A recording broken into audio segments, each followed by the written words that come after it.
was ready to get it on. We didn't have power. We didn't have internet for some reason.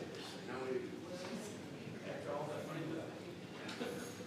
Yeah, Spectrum just, they're not the greatest. All right. I know that was live. Oh, well. All right. Good to see everybody this morning. We're going to be talking about here Abraham, as we find that he's going to offer Isaac up to be sacrificed to God. And it's the way I look at it, this is really what you would call Abraham's greatest test of faith. And it's also, though, a test of faith for Isaac. And we may not have caught that in the reading, but I'll show you that as we look at this.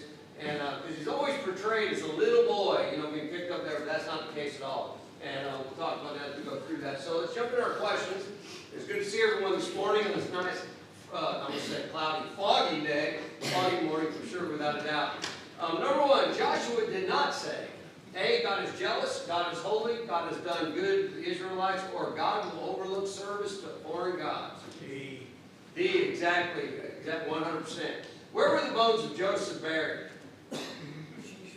Shechem, exactly right. Born in Shechem, there where it was bought way before that. And we undertook at the time of going through time, and we see others be buried there also.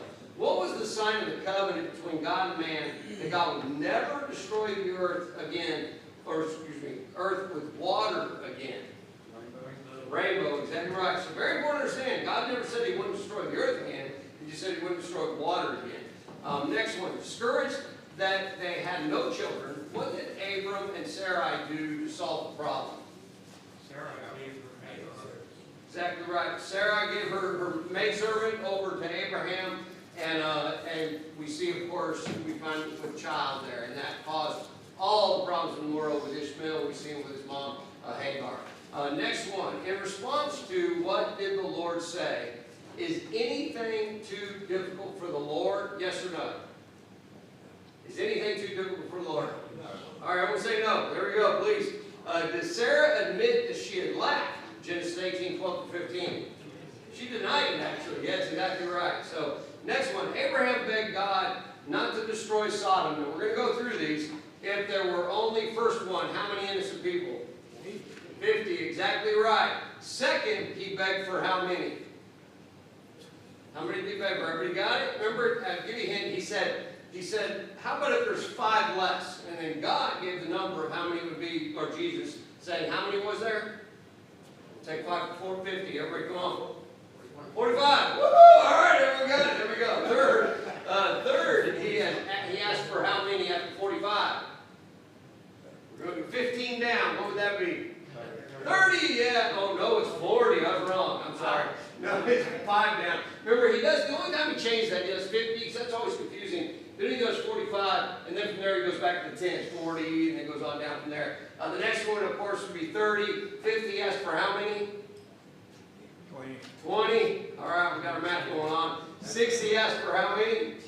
10. Exactly right, 10. And remember, he would have thought for sure that there had been 10 because of her age and Lot's family. Actually, probably more, because we know there were other sons, because there were son-in-laws, and the daughters that went out with him, they had never been with man. So there's definitely 10 in his family, but that wasn't the case at all. That were right. Next one. How did the angels lead Lot's family out of Sodom? They grabbed him, exactly right. Grabbed him by their hands. They had to drag him out of there in a sense, as we see, because what was about to happen. The descendants of Lot's 2 daughters, which they bore to him, they were called different countries. The first one is who? Moab, exactly right. Moab, which would be the Moabites. And then you have the second one would be, all right, Ammonites, as we see, or Ammonites, as you look at that and understand. Exactly right, and that's where those came from. So it breaks it down to this last question. Is name the blood relationship which Abraham and Sarah described to Abimelech. She was his sister. That she was his sister, and he says she's actually my half-sister, not from my mother, but from our father, as we would see. Next one. What did Sarah think the reaction of her friends and neighbors would be when they heard about her giving birth to Isaac? She said they would laugh. That's right. People will laugh with me. And it wasn't a laugh like craziness, but a laugh of just happiness and laughter and excitement. Which brings us to Abraham. All right, so we're going to jump into here. Abraham offered Isaac in Genesis 22. Probably one of the well-known statements in this whole chapter is Genesis 22:12. He says, "Now I know that you fear God, since you have not withheld your son, your only son, from me. So as we look at this, we think about this, what has been your, I asked you this morning, you don't have to respond, but what has been your greatest test of faith in this life? Maybe you are involved in it at this very moment, maybe right now. But most Christians without doubt can relate to some difficult choice or spiritual struggles from the past that could qualify as their greatest test. Some have failed the test, while others survived it and grew stronger as we see through the test. So what was Abraham's ultimate test? Let's go ahead and read this, 22, 1 through 14, then we'll come back and talk about it. If someone will go and read that for us, please. That came to pass after these things that God tested Abraham and said to him, Abraham, and he said, Here I am.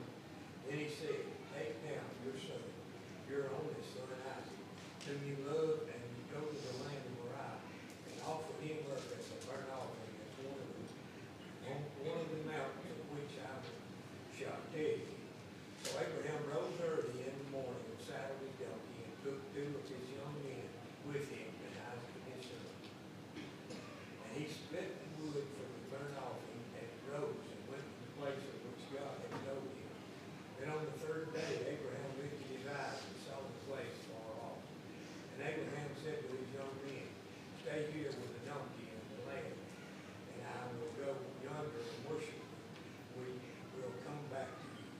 So Abraham took the wood of the burnt offering and laid it on Isaac and his son. And he took the fire in his hand and a knife. And two of them went together. But Isaac spoke to Abraham and his father and said, My father? And he said, Here I am, son. Then he said, Look, the fire and the wood, but where is the lamb for the burnt offering? And Abraham said, My son, God will provide for himself the lamb for a burnt offering. So the two of them went together. Then they came to the place of which God had told him. And Abraham built an altar there and placed the wood and the horn, and bound Isaac his son and laid him on the altar upon the wood. And Abraham stretched out his hand and took the knife to slay his son. But the angel of the Lord called to him from heaven and said, Abraham, Abraham. So he said, Here I am. And he said, Do not lay hand on this lad, or do anything to him. For now I know that you fear God, since you have not withheld his son, your only son, from me. Then Abraham lifted his eyes and looked, and then behind him was a ram caught in a thicket by his horns. So Abraham went and took the ram and offered it up for a burnt offering instead of his son. Then Abraham called the name of the place the Lord would provide, as it was said to this day, In the mountain of the Lord it shall be provided. Thank you. So a few things that we notice there. First of all, it says the angel of the Lord. So we know this is Jesus once again talking with Abraham. And once again, we see that because he says it's great that you have not withheld your son from God. And then he actually called himself God by saying me. And we know, of course, as we said, that would be Christ, showing once again Christ part of the Trinity, of course, being God. As we look at this, I'm convinced that Abraham would easily identify this as the most difficult test in his whole life. Most difficult ever, decision, choice to make. And this event may well be, the greatest trial of faith that God ever placed before any individual in this world, except for that we know, of course, the greater of his son, as he went to that cross and died on that cross for you and I. But it's kind of moving in that same direction as we see of the faith that it would take to do this certain thing. So one thing is sure, God knows all about our faith. He knows each and every one of us, everything about our faith, more than we actually even know ourselves. And there are some trials of faith that are greater, where more is at stake, of course, in this life, and others that maybe aren't as great. But there are those great ones. And these choices, when we make them, when we think about this, become basically an accurate measurement of the level of our faith that we have in God, that we have in our Lord and Savior, Jesus Christ. In fact, the book of Hebrews 11, the writer specifically, because some say, oh, God didn't test Abraham really. Well, in the book of Hebrews 11:7, the writer specifically says that God tested him in this moment. In fact, someone go and read that for us, please. By faith, Abraham, when he was tested, offered up Isaac, and he who had received the promises offered up his only begotten son. Thank you. So we see that without a doubt that God did this. This was a testament to Abraham as we look to that and understand what's here. When we look at this, it's really a puzzling command of God is what some may think, or that some might think when you look back at Abraham really getting at it. Because remember Genesis 22 verse 2, look what he says here again. We just read this. Take now your son, your only son Isaac, whom you love, and go to the land of Moriah and offer him there as a burnt offering, as one of the mountains which I shall tell you. So as we look at this, here comes the problem here. You have a command versus a promise of what came from God and what was there. Remember, God's words here, when you talk to different people, or even when you read it, they may seem for a second that they contradict everything Abraham anticipated from God. Because this command placed the previous words and really contrasted them, really caused a problem between the two of them that are there. If we remember in Genesis 17 through 19, in verse 21, we know what God promised him, and what did he promise here? Someone go and read this for us, please. Then Abraham fell on his face and laughed, and said in his heart, shall a child be born to a man who is 100 years old? And shall Sarah, who is 90 years old, bear a child? And Abraham said to God, oh, that Ishmael might live before you. Then God said, no, Sarah your wife shall bear you a son, and you shall call his name Isaac. I will establish my covenant with him for an everlasting covenant, with his descendants after him. But my covenant I will establish with Isaac, whom Sarah shall bear to you at the set time next year. So here we go. So to read this, we could read it. We know the whole story, but put yourself in the shoes of Abraham. Kind of put yourself there. How could God fulfill his previous promise through Isaac if he is what? Dead. I mean, how does that happen? Notice that God was clear about his expectations. He says, take now your son, your only son Isaac, whom you love. Abraham, there's no way Abraham misunderstood this. It wasn't like if God would have said, hey, take Isaac to sacrifice. And he goes, oh, I got a servant named Isaac. I'm going to go get him and do this. God made it very clear, it's your son. He goes, well, I consider a lot of these guys my son. He goes, whom you love. Well, we know exactly who he's talking about, and so does Abraham. He couldn't have confused this whatsoever of what God was asking him to do. It was simply a choice to be made. So it was, as we say with most choices, or most tests, we would say that God's words are not ambiguous here whatsoever. It's just a matter of making right, difficult choices. And we all make choices every day, don't we? How many here made a choice what you were going to wear this morning? Everybody, it's like, no, I just jumped in my closet, boom, all right, there we go, let's go. Yeah, I wish that was the case. Sometimes every once in a while, I don't know, I guess doing so much work late, my fingers get numb, and I couldn't tie my tie for nothing this morning. It took me forever. I was almost 10 minutes late just trying to tie my tie. And you go, how is that the case? And I've told myself several times, tie your ties and just hang them up already tied. It would be so much easier. And I never do it. I take the whole thing off. But we make choices all the time. We all make choices. Probably I would say this, probably the greatest choice in a married couple is, what are we going to eat? That's probably the most greatest choice. I mean, everybody's like, where do you want to eat? I don't care, where do you want to eat? I don't care, well, I guess we aren't eating. I mean, you think about that. But everyone's like, yep, that's exactly right. That's what marriage is all about, right? All about choosing where you're going to eat, or what you're going to eat. But this is what we think about this. Everybody has choices, but this was a massive choice. This was the most important choice that we see that Abraham would ever make. As we look at this, here's the spiritual expectations of the command. What was God asking of Abraham? This man of faith had already displayed enormous faith, evidence in his obedience, without a doubt. The text indicates that his faith was accounted to him for righteousness because of what he had already done for God. Have you ever wondered why God asked Abraham for more? I mean, really, if Abraham's already showing his faith, why does he actually ask him for more? Well, here's the same thing would even come to us today, is that God was not just asking if Abraham was willing to sacrifice. There was a lot more. He had offered many sacrifices in his life, probably more than most up to this point, but would he give up what he, here it is, treasured the most? It'd be his son that he treasured the most right now on the earth. Was he really willing to put God first before his own son's life? God has always asked you and I, asked all of us to put him first. And in fact, the expectation is behind every command that is out there in the Bible. Because it is the full demand of faith. The rich young ruler, You know, he said, he's like, well, I've done everything for God. What else can I do? What did Jesus tell him to go do? Go sell all you have. Sell all you have. And what did that man do? Okay, let's do it right now. He walked away.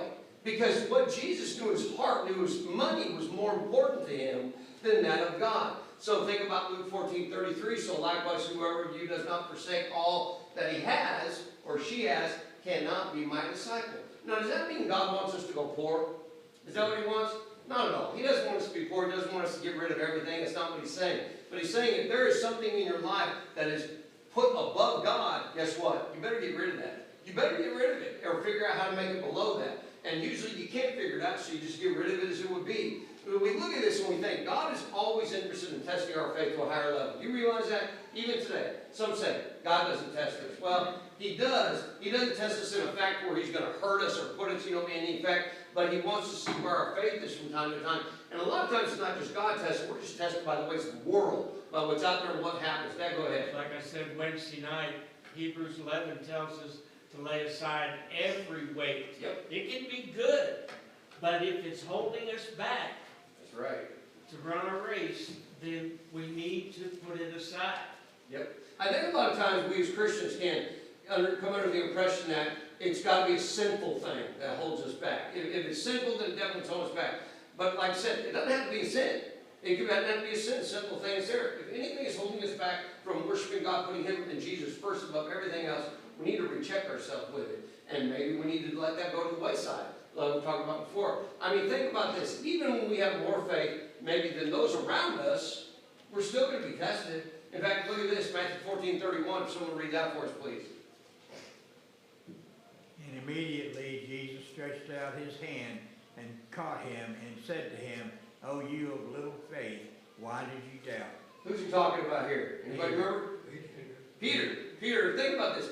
Peter had just demonstrated a remarkable amount of faith by doing what first? Getting out of the boat. Just getting out of the boat, walking on, getting on that water. How much faith did that take? But it's like this. Here's Jesus. You should even have more faith than that, because Jesus was testing the depth of his faith in the presence of the storm. When it got rough and hard, Peter thought, I can't do this anymore. And we see this. So we often expect Jesus maybe to reward our faith, not test us any further. But notice, when Jesus knows we just maybe can't handle it, well, notice what Jesus did with Peter. He didn't say, you better start swimming, buddy. Come up out of that water. What did Jesus immediately do? He reached down and pulled him up out of the water. Think about that for a moment. So as in Jesus' parable to Luke, the seed often we see springs up, but withers at the first sign of trouble. Do you have doubts that God's word is true because he has asked you to live by that faith through self-sacrifice, just like he did Abraham? Think about this for a moment. I'm going to read you some statements, something about believing, things we all believe, I'm sure. I believe that people need to pray more, without a doubt. I believe that someone should teach the lost, without a doubt. I believe that Christians should put their children before themselves and treat their spouses with respect, without a doubt. I believe that we should all put Jesus first. But then, God puts me to the test and calls on me to make a personal sacrifice. What do we believe then? See, that's what this comes down to. What do we truly believe? This is what he's asked of Abraham. Dad, go ahead. One of the other things is we always ask, why me, Lord? Yeah. Abraham didn't say that. Never did. He just did what God told him to do. That's right. In his mind, he knew that God was going to take care of him. Yep. Some way, somehow. Yep, exactly. I mean, yeah, how he's like, God, Abraham, like, you put me through enough, find somebody else, to deal with this. Lot somewhere out there, right? I mean, you think about it, he didn't exactly it. People may think at times that God is unjust because he allows us to suffer. This is what we kind of see with Abraham, maybe, but we don't see Abraham acting like that at all. But that's how some will think. Suffer trials of faith after we have already trusted in him. I put my trust in you. Why are you putting me through this? How can God ask me to give more? Sometimes we might ask. Well, here it is, brethren. The decisive response of Abraham teaches us something important. How did Abraham bring himself to obey God? How long did he have to mull it over in his mind and in his thoughts? One thing we've seen about Abraham, when God's told him to do something, how quickly do we see him doing it? Immediately. The next day. Every time it seems like it's in the evening time or something when God's talking to him, and he does it that next morning without a doubt. The text indicates that he made the choice, once again, very quick and decisively. Look at verse 3. Someone read verse 3 for us again, please. So Abraham rose early in the morning and saddled his donkey, and took 2 of his young men with him, and Isaac his son. And he split the wood for the burnt offering, and arose and went to the place of which God had told him. Now think about this again. It seems like every time God tells Abraham does something, it says he gets up early in the morning. It didn't just say the next day. He gets up early. In other words, this is the first thing he's going to accomplish of his day. So the textual description of what we find here of Abraham's actions are revealed in these scriptures, Genesis 22, are as concise as the command itself. It said he saddled his donkey, cut the wood or split the wood, and then they set off on their trip, as we find here. Was this an emotional morning, do you think? I mean, how many tears was Abraham probably holding back? Or how, his sleep that night maybe would have been. Even though we see Abraham's faith here, we're still human, right? We are all human beings. Even Jesus himself, before the cross when he was in the Garden of Gethsemane, what did he ask his Father to do? Remove this cup, take this cup away from me, if it's what? I heard it. Possible. However, whatever your will is, I'm going to what? I'm going to do it. So think about this for a moment. He pulled together his emotions to submit his deep faith, not the other way around. He pulled his emotions together to submit to his deep faith. Often folks allow their emotions, guess what? To decide their actions. And then attempt to interpret God's word accordingly. We can't do that. Feelings will get us in trouble. It's a true statement, and it happens all the time in the Bible. We've seen that. So think about this. I know God said, he promised me my son, said he's going to make all the family of the world. It's going to come through him. So, I don't feel that God would really want me to sacrifice my son, because that would make most sense. Maybe God woke up on the wrong side of the bed this morning, and said the wrong thing to me. I mean, people think those kind of things. Think about it. Again, here's what happens. We see the unwavering faith of Abraham. How easily is it for you to decide to do the right thing? Is your faith decisive? Is it as decisive as this? The only insight we are given into the mind of Abraham as he contemplated, there we go, this command is given in Hebrews 11, 17 through 19. Notice what it says. Someone read that for us, please. By faith, Abraham, when he was tested, offered up Isaac, and he who had received the promises offered up his only begotten son, of whom it was said, in Isaac your seed shall be called, concluding that God was able to raise him up even from the dead, from which he also received him in the figurative sense. Now I want you to catch that, brother. Notice this. This isn't told us in Genesis 22, but Hebrews 11, the writer of it, tells us, inspired by God, what was in the mind of Abraham. No wonder he could do it. No wonder he was it. Did Abraham really, really believe that God could raise his son from the dead? Without a doubt. Abraham already had experience in that. We go, okay, I'm trying to think back. I don't remember him raising anybody from the dead. What are you talking about? I'll show you in a second. Abraham drew some powerful conclusions based upon his faith. He was fully convinced that God was able. He promised he could not fail. Therefore, God would bring Isaac back. Therefore, Abraham's faith, act of faith, really, when we look at it here, was not a leap in the dark, as some try to say. Well, Abraham just leaped, hope that God would do this. He 100% believed it. It was based upon reasonable conclusion derived through Abraham's experience with God and the veracity of God's word. We see that and understand it. Notice the reference to Abraham. Think about this right here. To Abraham's faith in God's ability to raise the dead in both tests of faith. We go, both tests? Yes, in Genesis 17, Genesis 22. Think about this. Romans 4:19, I'll read this real quick. And not being weak in faith, he did not consider his own body already what? Dead. Since he was about 100 years old. And the deadness of whose womb? Sarah's. So what we find here is that he believed that his body was dead, Sarah's womb was dead, and it was true. There was nothing going to happen. But here he believed that God could bring back his body of his son back to life again, because he had already done that with the body of Abraham and the womb of Sarah. Think about that. We go, where did he get his faith? It was in he believed, and this is what's interesting, in a resurrection. before you and I are supposed to believe in it. Think about this for a moment, how all this plays towards Jesus. You know, think about this also. What about Isaac's part in this event? Genesis 22:7-8. Did he know what his father was called him upon to do? Did he know what was going to happen? Did we ever see him ever resist anywhere in the story? No, we don't even read of that in the book of Hebrews. Nowhere we read of Isaac resisting. Let's go ahead and read this again. 22:7-8. Someone go read it for us, please. But Isaac spoke to Abraham his father and said, My father? And he said, Here I am, son. Then he said, Look, the fire and the wood, but where is the lamb for the burnt offering? And Abraham said, My son, God will provide for himself the lamb for a burnt offering. So the two of them went together. There's some very important words to get in this verse, in these verses here, talking about a lamb.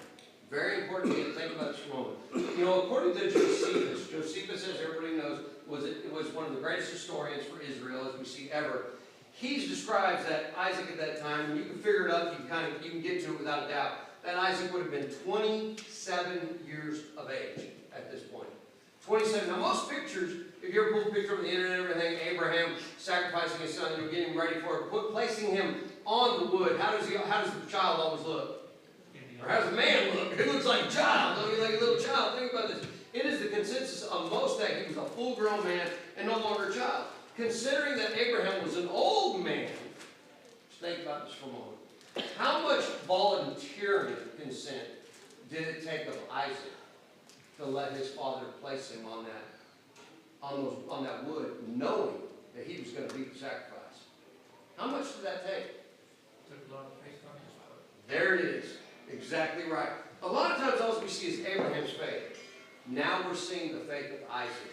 And this is important because Isaac is where all this family of the world is going to come through. And of course where Jesus is. You know, in his submissiveness, his father's expectations, Isaac again foreshadows the sacrifice of who? Jesus. Of Jesus Christ. Exactly. Exactly like it when you see this happening here. Abraham was acting through faith. And when he questioned about his actions, Abraham's explanation to his son, when he questioned, he goes, hey, where's the sacrifice? What did he say to him again? God will provide. Let me ask you this. Is that a sufficient answer? How many times, I've said this before, you know, your children ask you ask children to do something, they ask you why. And what have we said from time to time? Because I said so. Because I said so. Well, who are you to tell me that? I'm your dad. Or I'm your mom. You know, I mean, think about that for a moment. We say, I'm not trying to be mean or anything like that whatsoever, but there are times we need to explain it without a doubt. But this was enough. He didn't have to tell him anymore. Abraham expected Isaac to understand what he was doing. So how do you explain the exercise of your faith to your children, to your grandchildren? You know, if we instill our faith in our children, you can go together to serve God because your children will willingly follow, even if it means that they will need to sacrifice something from time to time. Brethren, we don't expect much of our children, as we say, you know, as sometimes maybe as we should. You know, if we haven't prepared them to sacrifice, then basically we prepared them to compromise. And we don't want them to do that. We don't want compromising. See, Abraham's statement was more than just an answer to Isaac's probing question. It was a profound prophecy of God for you and I, for everybody after this moment, of God's work in our salvation. Those who respond in faith to God's commands can have full confidence that God will, and here it is, have and provide for himself the land. Now, did he do that? Most certainly. Someone go and read this for us, please. John 1:29. The next day, John saw Jesus coming toward him and said, Look, the Lamb of God, who takes away the sin of the world. Think about that for a moment. Why didn't he just say, look, there's a man named Jesus from Nazareth? He called him the what? The Lamb of God. Peter goes even a little further with this. Someone go and read first 1 Peter 1:18-21, please. Knowing that you were not redeemed with corruptible things like silver or gold from your aimless conduct received by tradition from your fathers, but with the precious blood of Christ as of a lamb without blemish and without spot. He indeed was foreordained before the foundation of the world, but was manifest in these last times for you, who through his belief in God who raised him from the dead and gave him glory, so that your faith and hope are in God. What did Peter call Jesus also here? Called him the Lamb. In fact, called him the Lamb without blemish or spot. In other words, he was what? Perfect. In the book of Revelation, Jesus is the Lamb sacrifice, is what we're called there. Slain, by whose blood the saints are made clean. So with all that being said, here we go to this point. The merciful response of God. There has to be a merciful response here. Genesis 22, 11 through 12. Let's go and read this again. Someone read this for us, please. But the angel of the Lord called to him from heaven and said, Abraham, Abraham. So he said, Here I am. And he said, Do not lay your hand on the lad or do anything to him for now. I know that you fear God, since you have not withheld your son, your only son, from me. Think about this for a moment now. So the angel of the Lord, being Jesus, stilled the hand of Abraham. I mean, you know, the Bible doesn't tell us, but here's Abraham. I wonder how long he stood there. I wonder how long he waited, thought about it. Okay, here I go. I'm getting ready to sacrifice my son. Do you think he maybe, the Bible doesn't tell us, do you think maybe he was talking to God, praying to God, asking God? You know, he had faith in him. He's like, hey, God, I'm about to do this. I mean, this is going to happen. Without a doubt. Although Isaac, and this is so important, did not die. You know the scriptures speak of the sacrifice as being completed? Did you catch that? The Bible actually talks about the sacrifice being completed. Because we read it earlier in Hebrews 11:17, it says that Abraham didn't say, went to offer up Isaac. It said, offered up Isaac. I mean, you in the Greek, that means sacrificed Isaac. That's exactly what we see here. Because Abraham did as God told him to do, and then God, with Jesus, as we see here, being God, is one that told him the way. Think about it. His display of faith was so complete that God says this. What does he say there underlined? Someone read that? Now I know that you fear God. We look at this and we go, how could God not know that Abraham feared him yet? Let's think back just a moment, a couple chapters. What is the one thing we've talked about that Abraham seems to have a problem with? What is the one thing that always seems to get in the way of his mind? Scared of what other people would do with him and Sarah. Exactly. We're scared of what people would do with him and Sarah. You know, there was something in his mind still that wasn't allowing him to 100% fear God. And in this moment, he must have taken care of that. God knows. God says, for now I know that you fear God. God was not in need of information concerning Abraham's faith. You think God already knew this? Without a doubt. Who needed to hear it? Abraham. But not just Abraham, Isaac. All this moment of what's here, Isaac is a grown man, understanding everything that's being said. You know, without a doubt, I believe that God's statement in verse 12 was more of a statement about the intensity of the trial than about God's personal knowledge of Abraham's faith. Abraham was given the ultimate test that anybody would ever go through, that anybody would have to deal with. But who else do we know went through the same test for himself? Actually, we say Jesus, but think about God the Father sending his son to earth for one thing and one thing only. And that was to do what? To die for you and I, and then be resurrected. That's what we see here. See, the final scene of this event is the consummation of Abraham's sacrifice, of what we find through life. Remember, Abraham's way up in age now. I mean, we've gone from, you know, Isaac being 3 years old to Isaac now being 27. I mean, it's like, whoa, all that time goes by. He was permitted to worship God, Abraham was, just as he had anticipated. The ram, and see, this is what's important, because a sacrifice, remember back in those days, is considered, what I just said, doing what to God? Worshiping God. Well, they're all the way up there, and you're thinking like, he still wants to worship God, of course, and everything. And even Abraham said, you know, God would provide a lamb. We know this next thing coming in is not a lamb that we see here, so we know he's referring to Jesus, because what was caught in the thicket, everybody remember what it said? The ram. The ram that was caught in the thicket became the sacrifice. Someone go and read this for us, please. And Abraham lifted up his eyes and looked, and behold, behind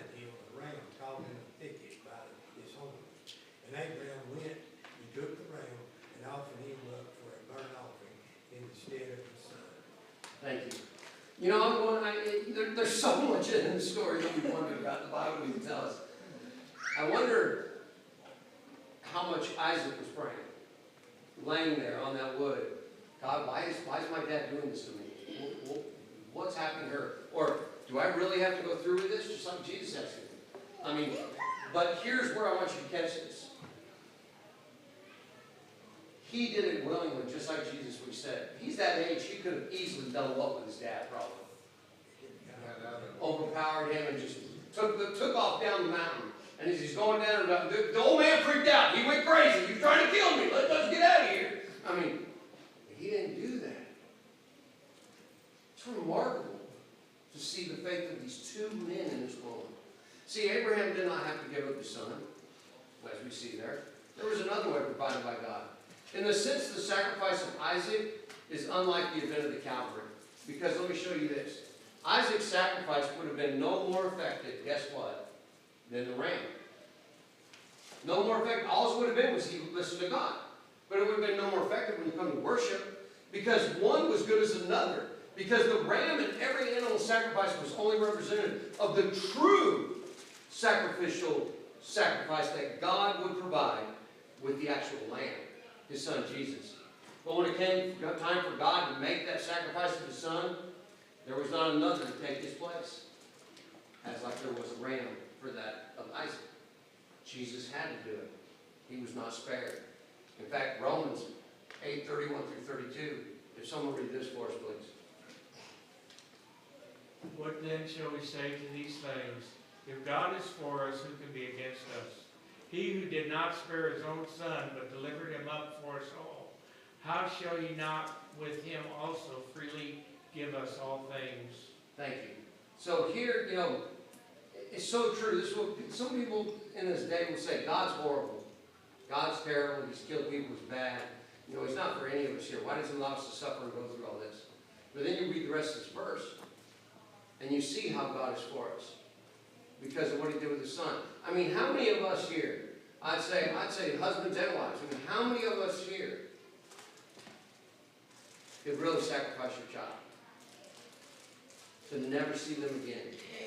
You know, it's hard enough when we know when our children grow up, move away, or whatever it may be, and we see those things. But imagine this being done and knowing that you're never going to see them again. How do you get through it? There's an answer in what I just said. Abraham never thought, I would never see my son again. Abraham knew, without a doubt, after he went through this, that he would see him again. That God would do what he had to do to resurrect him. That's where faith is. See, Abraham's faith becomes the touchstone for faith for all time. Who can, you know, measure up to this ultimate expression of faith? There's no one else in the Bible that we see this, that does this. Nobody at all.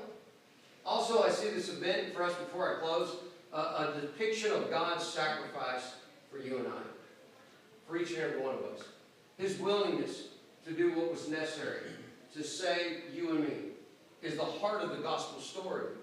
God gave the ultimate sacrifice of his son Jesus because he knew what it would do for the world. Abraham went to give up his greatest, his son, his greatest, everything meant everything to him, but he also knew that Isaac didn't just mean something to him. Isaac meant something to who? All of us. The entire world. And Abraham knew especially to God. Think about that. How can you and I ever refuse to obey God when we see a man go through what he just did as Abraham? Faith demands that we put God first, that we put Jesus first. You know, brethren, we're all humans. We're all going to make mistakes from time to time. It's going to happen, without a doubt. Abraham made those mistakes. But once God saw that Abraham truly feared him, I believe what happened at that moment, it wasn't just that Abraham's like, yeah, I finally did it. God's like, now you're close enough and right enough to come and be with me. Think about that, because when I see that, just down the road. It's just a remarkable event to think about everything going on here. All right, so that's all we got this morning. as we deal with that area of Genesis 22. Any comments or questions before we close? Chad, go ahead. I'd seen, there was a preacher talking, and his son had got real ill, and they were at the hospital, and he was basically, about to die. And the guy was talking about, that being his son there about to die, that he would have gave up anything, to have him still live, but give him the time. And, he said, it made him realize and think about what God went through, because he could have stopped it, but he still let it happen for all of us, like that sacrifice. How great it was that he did that for us when he could have stopped it like that, but any of us going through it, we couldn't do anything to stop it. But any parent would give up anything to stop it, That's exactly right. I mean, that's the thing, and most parents would probably more likely to give up what? Their own life to change that. That's exactly right. And there's another thing I think about when we see about Abraham's faith. And why did Abraham say, just take me? It's how much he believed God was going to do what he said he was going to do. He was going to continue with the promise. Appreciate that comment, Chad, I really do. And so we see that. All right, we'll close there. Thank you.